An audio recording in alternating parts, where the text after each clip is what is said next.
A very long time ago, there was no light on the earth. Everything was surrounded in darkness. That was until a mighty hero used his hook to pull the entire sun close to the planet. This man was the guardian of the sun, who used the sun to regulate the seasons on Earth. With the arrival of the sun, a strange man appeared from another world, the world of dreams. This man was the guardian of the moon, who brought with him the moon. With the moon, he brought along dreams. Together, the guardian of the sun and the moon brought balance to the earth.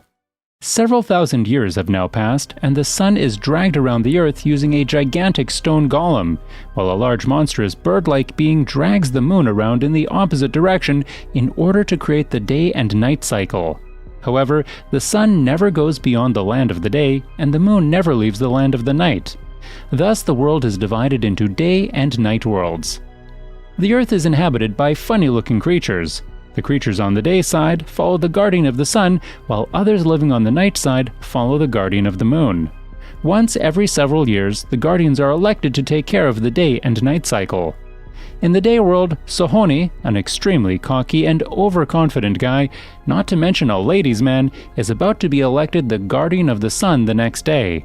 In the night world, a completely opposite, quiet, and villainesque man named Leon is going to be elected the guardian of the moon the following night. In the world between day and night, live creatures are made out of wax. In one such household lives a young wax teenager named Glim, who lives with her father. Glim is very excited to go and witness the crowning of the new guardian of the sun and moon tomorrow. Her father is adamant that she shouldn't because she would just melt and die just like her mother Ursula, who had now become just a handful of wax after going out in the heat wave of 3 p.m. Glim, however, has no intention of listening to her father. Back in the night world lives a young, cheerful teenager named MUNE. MUNE is a very playful kid, and most of the time it gets him in trouble. He stumbles into Leon's speech ceremony and is grounded by his father. MUNE, however, has one special ability. He can calm down babies who are having a bad dream and make sure they sleep well.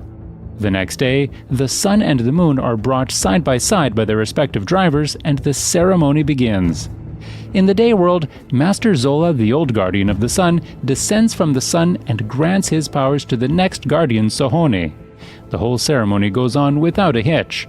MUNE and Glim both manage to get there to witness the ceremony. Right across from them, Yule, the old guardian of the moon, also starts the ceremony and calls forth the purest creature of the night to declare Leon as the guardian of the moon. However, the creature skips Leon altogether and declares MUNE as the new guardian of the moon. A timid MUNE is perplexed at what had just happened, but has no other choice but to accept his fate. As Yule declares him as his successor, Glim listens to his name in awe. Elsewhere, in the darkness of the underworld, the henchman of the evil monster, Necros, relates to him the news that the powerful Master Zola had finally retired, and so it was the perfect time for them to once again start with their evil schemes of stealing the sun.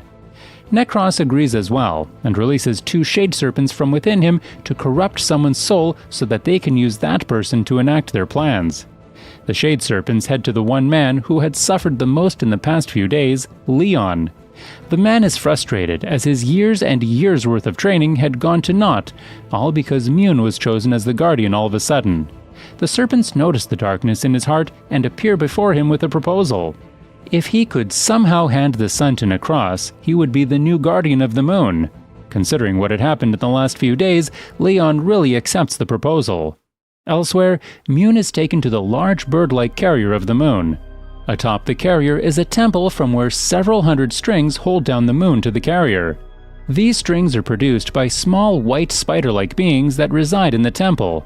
Eula familiarizes him with the temple. A series of strings can be used as a harp to control the temple carrier. He also shows MUNE the trapdoor leading to the world of dreams, from where the first guardian of the moon had brought the moon. MUNE is still not convinced that he is the true guardian. He thinks the creature had chosen him without considering anything. After all, he was bad at everything, and there was no way he could control the temple. However, before he could ask any more questions about how to operate the temple properly, Eula turns into a huge glowing plant that blossoms into a moon-shaped flower. Around him are several other plants just like him, from the other guardians of the moon. Elsewhere in the stone golem, Master Zola has now turned into a stone statue just like his predecessors. Sahone has taken over the temple, but, to his disappointment, his harpoon skills are no longer required for running the temple. The temple now focused on photosynthesis, managing the weather, and other scientific things. Back at the Moon Temple, MUNE tries to control the temple, but fails miserably. The strings start to break and the moon slips away from the temple. Even the carrier starts moving haphazardly without following its predestined course. MUNE somehow manages to bring the moon back with him, but the carrier has now gone dormant and doesn't move at all. So, MUNE carries the moon with him for now, like a balloon. From the Sun Temple, Sahone notices this and is furious at MUNE for causing this mishap on the very first day of his job. Just then, Leon appears out of thin air and tells Sahone that he should reprimand MUNE for being a disgrace to the name of the Guardians. He provokes Sahone to hand him the temple instead, and the two could handle the business of the Guardians. After all, if the Moon Guardian fails, it meant that the Guardian of the Sun failed too. Convinced by Leon's words, Sahone takes his spear and heads to the Moon Temple, leaving the Sun Temple unguarded. Taking this opportunity, Necros's devil minions go and steal the sun from the temple. Just as Sahone reaches the Moon Temple, darkness starts spreading all around the world. From her home, Glim notices the two minions taking the sun away and quickly rushes to find Sahone to notify him of this. Sahone, on the other hand, reaches the Moon Temple and finds MUNE outside holding the moon. He reprimands the teenager harshly and takes the moon away from him and hands the moon to Leon, declaring the man the new guardian of the moon. Saddened, MUNE runs back into the forest. Just then, Glim arrives and notifies Sahone that the sun had been stolen. They turn around and see the final glimpses of the sun as it is dragged down into the underworld. Leon tells them that the sun was probably taken by Necros and suggests that they go there while he takes charge of the Moon Temple again. In the underworld, Necros receives the sun and blows it out. Glim is a bit shy at first to travel along with her hero, but soon realizes that he is nothing but a big musclehead. He had been dragging them around the same place in a circle for about an hour now. Glim then decides to take charge and use the stars to find the way to the underworld, and soon the duo encounter MUNE, who decides to travel with them, as it was because of him that they were in this whole situation. The three then travel together to the underworld. Back at the Moon Temple, Leon is ecstatic that he is finally what he deserves to be, a guardian, and commands the temple to work, but for some reason, it doesn't work. He then tries to send the moon back to the sky, but it doesn't leave the ground. Soon, in the absence of the sun, the moon starts to wither away, becoming smaller and smaller every second until eventually the moon becomes nothing but dust. The final source of light in the world is now dead as well, and the whole world goes into chaos. In the absence of the moon, the temple starts haphazardly moving towards the underworld by itself. On their way to the underworld, the group stumbles upon Phospho, one of the old guardians of the moon who had been banished. He gives Glim some of his powers so that she won't melt by anything hot unless it is the sun itself, and decides to tag along with the group. Phospho tells them about Necros. Back when Phospho was the guardian of the moon, Necros was the guardian of the sun. However, he had gone evil one day and decided to keep the sun for himself. The world had been plunged into darkness. Then Zola arrived in time to stop Necros in his evil plans. The man had sent Necros down to the underworld and saved the world. Necros had stayed there for 300 years waiting for Zola to leave so that he could get the sun once again, and had finally gotten what he wanted. The group then starts asking Phospho where he was and why he hadn't stopped Necros himself, but the old guardian gets flustered and runs away embarrassed without answering. The truth was that the old man had hidden during all of this, like a coward, and that was also the reason why he was in exile.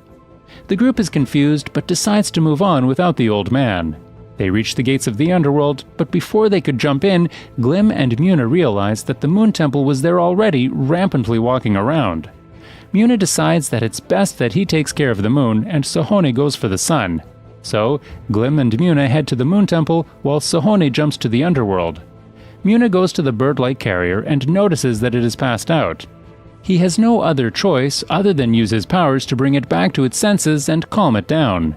He is skeptical as his powers have so far only been tested on children, but he decides to use it anyway. Surprisingly, his powers work and MUNE is able to calm the beast down. He then heads inside the temple with Glim and notices that the moon is no longer there. With no other choice left, he and Glim jump into the trapdoor leading to the dream world. Back at the underworld, several hundred shade serpents start surrounding Sahone and provoke him to turn evil. Sahone starts losing himself to the shades, but Phospho appears from out of nowhere and manages to save him from the little darkness and anger within himself. In the dream world, MUNE and Glim are immediately surrounded by creatures of the darkness, and they start harassing them. They even mess up with the animation style. However, MUNE realizes that they are nightmares, and he could use his powers to eliminate them easily, and that is exactly what he does. He uses his magic to free the world from the nightmares, and then carves out another moon from the large crystal at the center of the room. MUNE and Glim return back with the new moon. Leon is amazed at what he just witnessed and finally acknowledges MUNE as the true guardian of the moon. MUNE and Glim then rush to the underworld to help Sahone, who is getting beaten severely by Necros. While MUNE and Sahone fight Necros together, Glim goes to bring the sun back to light. She blows hard on the sun and it starts to come back to its former glory. However, this causes her to melt away. MUNE and Sahone witness this in terror and realizes that it was now or never for them. MUNE then decides to use his powers and sends Necros to the world of dreams. Inside, there is no way Necros could ever harm him, and so MUNE is able to pull out the Shade Serpent that corrupted Necros from inside him. MUNE then proceeds to destroy the Shade and free Necros from his corruption. Necros then turns into a stone statue just like his predecessor Guardians, and MUNE returns back to the real world as well. He gathers all of Glim's wax and remolds her, placing her in a sanctuary nearby along with a small piece of the moon. The two Guardians then return to their temples after Sahone apologizes and claims MUNE to be the strongest Guardian ever. The sun and the moon are once again sent back to their original places, and the temples are once again set back to their original course. Sometime later, when life is back to normal, Glim wakes up with the power given to her by Phospho. She doesn't melt in the day, and with the new moon alongside her, she doesn't freeze in the night. She quickly rushes to MUNE, and the two friends reunite once more, this time as lovers. Subscribe for more videos like this, turn on the notification, and leave a like to help the channel out. Thanks for watching!